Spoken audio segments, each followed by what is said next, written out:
This fight week is a lot bigger than you think. There are two pretty solid events on Friday and two badass crazy events on Saturday, May 16th as well. Let's not waste any time and see what good fights are happening this weekend that as a fight fan you should not miss. I'm the guy with the Indian accent and you are on Fight Book. First of all, there is one Fight Night 10 Johnson vs Moraes 3.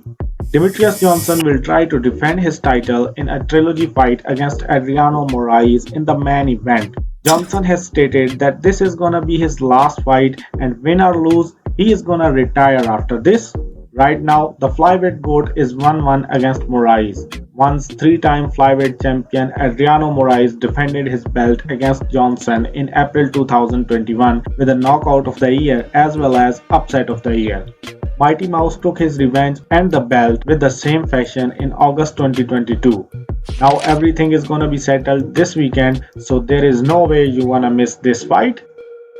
If we talk about its undercard, then it is also a good one. Sage Northcutt is returning after a 4 years layoff against a Pakistani fighter Ahmed Mujtaba. Northcutt is a pretty entertaining fighter with a lot of hype and he is favourite to beat Mujtaba.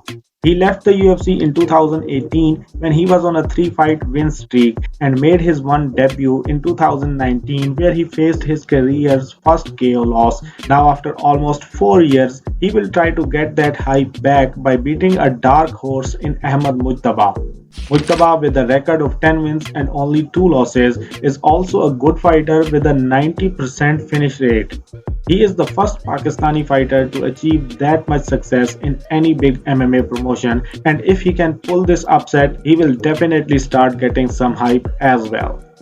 UFC 288 is also happening this Saturday with a co-main event bigger than its main event.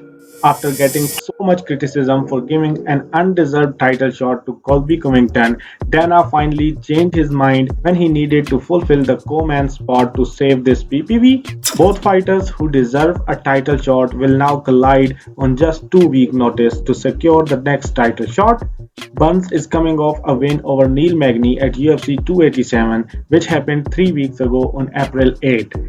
On the other hand, Bilal Muhammad is coming off of a couch after 30 days of fasting in Ramadan. Maybe this is the reason he is the betting underdog, but Bilal has taken short notice fights before.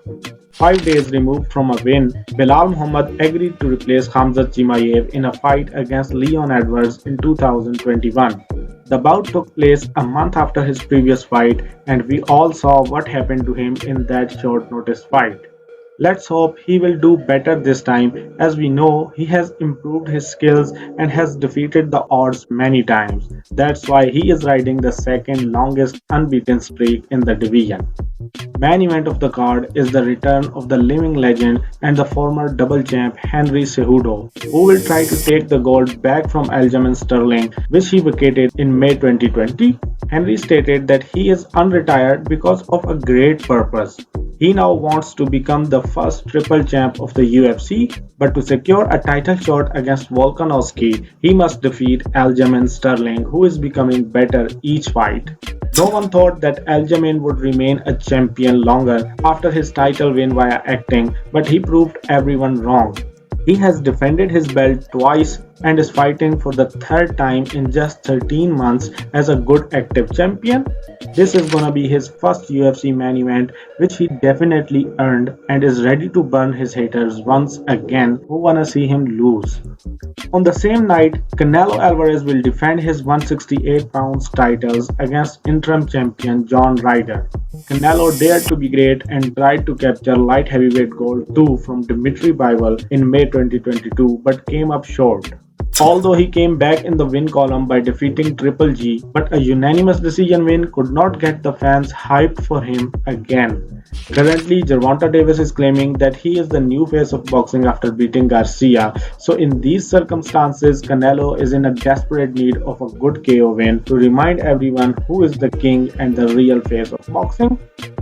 As a bonus, Jorge Masvidal is also giving us the first bare knuckle MMA event this weekend. So if you already are a BKFC fan, you may like this one. Former UFC heavyweight and the Ultimate Fighter 10 winner Roy Nelson is returning to the combat sport after leaving MMA in August 2020 after losing 5 straight. His UFC record is 9 wins, 10 losses, while his MMA record is 23 wins and 19 losses, which is indeed not a very good record. His opponent Dillon Clacker, on the other hand, is a beast with an MMA record of 11 wins and only 1 loss with 100% finish rate. He is also not new in bare knuckles and holds a BKFC record of 3 wins and only 1 loss with 100% finish rate. I don't know how much Nelson is getting paid by Masvidal to get up from the couch at the age of 46 to fight bare knuckles with a young knockout artist. You like knockouts? You are surely gonna get it in this one, and this is going to hurt. Now that's all. If the video was informative for you, leave it. You already know what I want to say here, so do whatever you want.